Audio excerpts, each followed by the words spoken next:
ನಮಸ್ಕಾರ ಸ್ನೇಹಿತರೆ, TV2 news ಚಾನಲ್ಗೆ ಸ್ವಾಗತ. ಸ್ನೇಹಿತರೆ, ಗೃಹಲಕ್ಷ್ಮಿಯ 23ನೇ ಕಂತಿನ ಹಣ ಹಾಗೂ 24ನೇ ಕಂತಿನ ಹಣ ಈಗಾಗಲೇ ಬಿಡುಗಡೆ ಆಗಿದೆಯಾ? ಸ್ನೇಹಿತರೆ, ಗೃಹಲಕ್ಷ್ಮಿಯ 23ನೇ ಕಂತಿನ ಹಣ ನಿನ್ನೆ ಸಂಜೆಯಿಂದಲೇ ಬಿಡುಗಡೆ ಆಗಿದೆ ಅಂತ ನಮಗೆ ಕಮೆಂಟ್ ಬರ್ತಾ ಇದೆ. ಇದು ನಿಜಾನಾ? ಸ್ನೇಹಿತರೆ, ವಿಡಿಯೋ ಪೂರ್ತಿ ನೋಡಿ. ಖಂಡಿತ ಈ ವಿಡಿಯೋದಲ್ಲಿ ನಾವು ತಿಳಿಸ್ಕೊಡ್ತಾ ಇದೀವಿ ಗೃಹಲಕ್ಷ್ಮಿಯ 23ನೇ ಕಂತಿನ ಹಣ ಬಿಡುಗಡೆ ಆಗಿದೆಯಾ ಇಲ್ವಾ ಅಂತ. ಸ್ನೇಹಿತರೆ, ನೀವೇನಾದ್ರೂ ಫಸ್ಟ್ ಟೈಮ್ ನಮ್ಮ ಚಾನಲ್ ನೋಡ್ತಾ ಇದ್ರೆ ದಯವಿಟ್ಟು ಸಬ್ಸ್ಕ್ರೈಬ್ ಮಾಡ್ಕೊಂಡು ನೋಡಿ. ಸ್ನೇಹಿತರೆ, ಈಗಾಗಲೇ ನಿಮಗೆ ಗೊತ್ತಿರೋ ಹಾಗೆ ಗೃಹಲಕ್ಷ್ಮಿಯ 22ನೇ ಕಂತಿನ ಹಣ 95% ಮಹಿಳೆಯರಿಗೆ ಈಗಾಗಲೇ ಜಮೆ ಆಗಿದೆ. ಇನ್ನೊಂದು 5% ಜನರಿಗೆ ಜಮೆ ಆಗಬೇಕು. ಖಂಡಿತ ಈ ವಾರದಲ್ಲಿ ಅಷ್ಟು ಜನಕ್ಕೆ ಜಮೆ ಆಗಿಬಿಡುತ್ತೆ. ಸ್ನೇಹಿತರೆ, ಗೃಹಲಕ್ಷ್ಮಿಯ 23ನೇ ಕಂತಿನ ಹಣ ಯಾವುದಪ್ಪ ಅಂದರೆ ಅದು ಅಕ್ಟೋಬರ್ ತಿಂಗಳ ಕಂತಿನ ಹಣ ಜಮೆ ಆಗಿದೆಯಾ?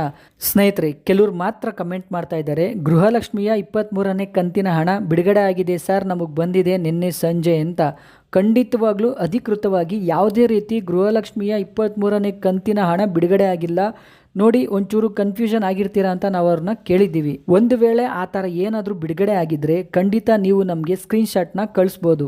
ಸ್ನೇಹಿತರೆ, ಯೂಟ್ಯೂಬಲ್ಲಿ ನೀವೇನಾದರೂ ಗೃಹಲಕ್ಷ್ಮಿಯ 23ನೇ ಕಂತಿನ ಹಣ ಬಿಡುಗಡೆ ಆಗಿದೆಯಾ ಅಂತ ನೋಡಿದ್ರೆ ನೋಡಿ, ಮೊದಲಿಗೆ ಈ ದೊಡ್ಡ ದೊಡ್ಡ ಯೂಟ್ಯೂಬರ್ ಇರ್ತಾರಲ್ಲ ಅವ್ರು ಏನಂತ ಆಗ್ತಾ ಇದ್ದಾರೆ ಅಂದರೆ ನೋಡಿ, 8 ಲಕ್ಷ ಜನ 7 ಲಕ್ಷ ಜನ ಈ 70,000 ಜನ ಸಬ್ಸ್ಕ್ರೈಬರ್ ಇರೋ ಚಾನಲ್ಗಳೇ ಖಂಡಿತವಾಗ್ಲೂ ಸುಳ್ಳು ಮಾಹಿತಿ ಕೊಡ್ತಾ ಇದ್ದಾರೆ. ಸ್ನೇಹಿತರೆ, ನಾವು ಇದ್ರ ಬಗ್ಗೆ ಕ್ರಾಸ್ ಚೆಕ್ ಮಾಡಿದಾಗ ನೋಡಿ, ಅವ್ರು ಏನು ಸುಳ್ಳು ಮಾಹಿತಿ ಕೊಡ್ತಾ ಇದ್ದಾರೆ ಅಂದರೆ ನೋಡಿ, ನವೆಂಬರ್ 19ನೇ ತಾರೀಕಿಂದ ಗೃಹಲಕ್ಷ್ಮಿಯ 23ನೇ ಕಂತಿನ ಹಣ ಏನಿದೆ 2,000 ರೂಪಾಯಿ ಅದು ಬಿಡುಗಡೆ ಆಗ್ತಾ ಇದೆ ಅಂತ. ಸ್ನೇಹಿತರೆ ನೋಡಿ, ಈ ಯೂಟ್ಯೂಬರ್ಸ್ಗಳು ಏನಿದ್ದಾರೆ ಇವರೇ ಹೇಳ್ತಾರೆ, ಸ್ವತಃ ಲಕ್ಷ್ಮಿ ಹೆಬ್ಬಾಳ್ಕರ್ ಮೇಡಮೇ ಹೇಳಿಕೆ ನೀಡಿದ್ದಾರೆ, ನಮಗೆ ತಿಳಿಸ್ಕೊಟ್ಟಿದ್ದಾರೆ ಅಂತ. ಸ್ನೇಹಿತರೆ, ಸಚಿವೆ ಲಕ್ಷ್ಮಿ ಹೆಬ್ಬಾಳ್ಕರ್ ಮೇಡಮ್ ಹತ್ರ ಹೋಗಿ ಇವ್ರ ಕೈಲಿ ಮಾತಾಡೋಕ್ಕಾಗುತ್ತಾ? ಅವ್ರು ಬಂದು ತಿಳಿಸ್ಕೊಡ್ತಾರ? ಸ್ನೇಹಿತರೆ, ನಿಮ್ಗೆ ಇಲ್ಲೇ ಗೊತ್ತಾಗಬೇಕು ಅವರು ಇಷ್ಟು ದಿನನೂ ಎಷ್ಟು ಸುಳ್ಳು ಹೇಳ್ಕೊ ಬಂದಿದ್ದಾರೆ ಅಂತ. ಇಂಥವ್ರು ಸುಳ್ಳು ಹೇಳ್ತಾನೆ ಇರಲಿ. ಈ ಕ್ಷಣದವರೆಗೂ ಗೃಹಲಕ್ಷ್ಮಿಯ 23ನೇ ಕಂತಿನ ಹಣ ಬಿಡುಗಡೆ ಆಗಿಲ್ಲ. ಯಾರು ಕೂಡ ತಲೆ ಕೆಡಿಸ್ಕೋಬೇಡಿ. ಸ್ನೇಹಿತರೆ, ಒಂದು ವೇಳೆ ಗೃಹಲಕ್ಷ್ಮಿಯ 23ನೇ ಕಂತಿನ ಹಣ ಬಿಡುಗಡೆ ಆದರೆ ನಾವೇ ನಿಮಗೆ ವಿಡಿಯೋ ಮಾಡಿ ತಿಳಿಸ್ಕೊಡ್ತೇವೆ. TV2 ನ್ಯೂಸ್ ನಿತ್ಯ ನಿರಂತರ ನಿಮ್ಮೊಂದಿಗಿರುತ್ತದೆ.